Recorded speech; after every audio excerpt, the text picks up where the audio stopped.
You are listening to Crime Unraveled, a Buck Taylor novel by Chuck Morgan. Chapter 30. Gabriella waited until Peter left the building, and watched from her office window until his car pulled out of the parking lot.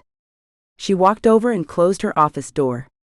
She knew she had come down hard on him, but she had to make sure he understood how important this was. She also needed to make sure he never said a word to Tina. Tina would never understand. Tina was all about country club living and volunteering for as many social causes as possible.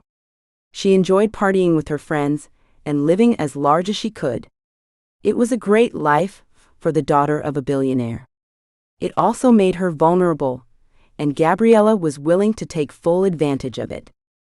She walked back to the window and looked out. She wasn't sure if she was looking to make sure Peter was gone, or if she was looking out over the pasture behind the building that used to be green and lush and filled with thoroughbred horses.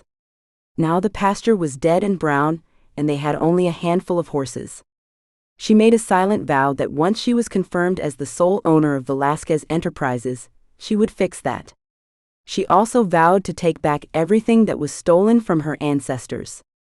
She walked across the room to the wall safe, checked to make sure no one was watching, opened the safe and pulled out the black semi-automatic pistol. She placed it in her purse, along with the silencer that sat next to it. She added an extra clip to the bag and locked the safe. Gabriella left her computer running on her desk. She was sending automated emails. She needed to leave a paper trail. She picked up her purse, opened her door and approached her assistant. "I've got a meeting with the mining department downstairs. I'll be there the rest of the day. Finish what you're working on, and call it a day. We'll go over the numbers for the new mine extension tomorrow." Gabriella walked down the hallway and entered the service stairs at the end of the corridor. She took the stairs, reached the ground floor and using a key she got from the maintenance office, unlocked the emergency door, opened it, stepped out and locked it from the outside. She walked to where she had parked her SUV, slid in and drove onto an old construction road that was no longer used. It was the long way around, but it kept her from passing in front of the building. She reached the end of the road, turned onto the paved road and headed for the interstate. Gabriella exited the interstate at Gypsum, followed a long unnamed road and pulled up to the gate. The sign next to the gate read Roger Burns & Sons, but it gave no indication of what the company did. She rolled down her window, pressed the call button and waited. The gate buzzed and slid open. She drove through the gate and parked in front of the small concrete building. She pushed open the door and stepped into the reception area. She let the door close behind her and turned the thumb-turn latch to lock the door. "Gabriella, come on in," said a gruff voice from the office. Roger Burns stood up, walked around the desk and kissed her on the cheek. "This is an unexpected pleasure." "What brings you here?" asked Roger. Gabriella and Roger sat on opposite sides of the desk. She reached into her large purse and pulled out an envelope, which she slid across the desk. "I need a favor," she said with a grin.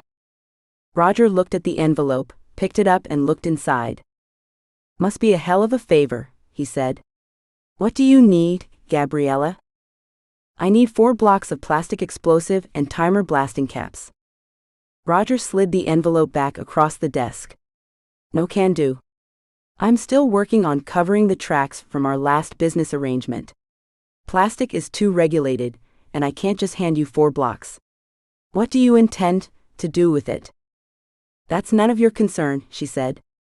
"You can just write it off to the mining company." "What the hell is the problem, Roger?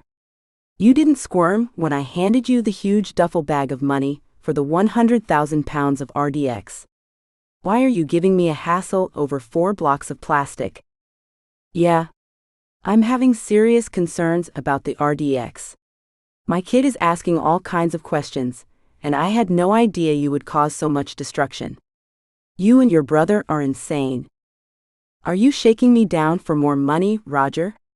Is that what this is about? I told you there'd be much more where that came from once we started production. Look, Gabriella. I have no problem taking care of all your blasting needs at the mine, but I am done with this extra crap. I'd like to forget the entire thing with the canyon. It was wrong and stupid for me to get involved. It would be a shame if the authorities found out. Gabriella picked up the envelope. Okay, Roger. She opened her purse, put the envelope inside it, and pulled out the silenced pistol. She pointed it at Roger, who started to stand up, and shot him in the side. He fell to the floor and she stood up, walked around the desk and shot him in the head. She turned and walked to the office door, opened it and walked through. She stepped around the reception counter and pushed open the door to the second office. Keith Burns sat behind his desk. He had on headphones and was tapping keys on his keyboard. He looked up as Gabriella raised the pistol. He raised his hands in a feeble gesture to protect himself, and Gabriella pulled the trigger. The bullet passed through his hand and into his right eye. He fell to the floor, his body shaking for a minute, and then the office was silent.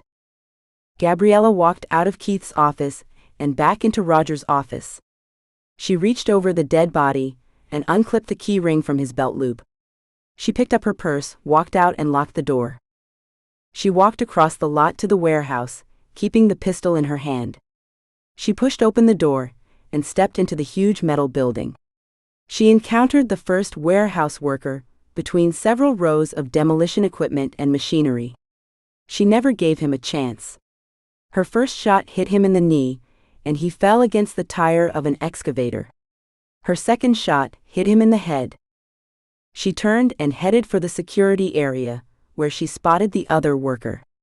He saw her at the same time, saw the gun in her hand and ran towards the side exit. Gabriella dropped into a weaver stance, aimed and fired one shot into his back. He fell to the ground and slid a few feet. He tried to crawl away, but the second shot to his head stopped that. Gabriella took the keys she had taken off Roger and tried keys in the security area lock until she found the key that unlocked the large metal door. She slid open the door and walked in.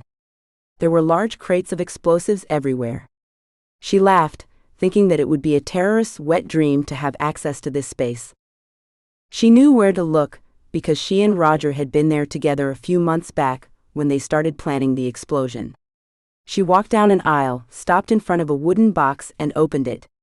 She pulled out 4 bricks of plastic explosives and put them in her purse. She walked to a second aisle, pulled 4 blasting caps with attached digital timers, and put those in her back pocket. She walked out and locked the door. Gabriella walked back to her car. She put her purse on the seat, then went back and opened the office door and walked behind the counter. She pushed the red button that opened the security gate. She walked out, slid into her SUV, and drove away from the building and through the gate. She stopped outside the gate, slid out of her SUV and ran back to the office. She stepped inside, hit the button to close the gate, relocked the office and ran back to her SUV. She used Roger's keys to unlock the small gate and stepped through, letting it close. She threw the keys across the street into an empty field, climbed into her SUV and pulled out.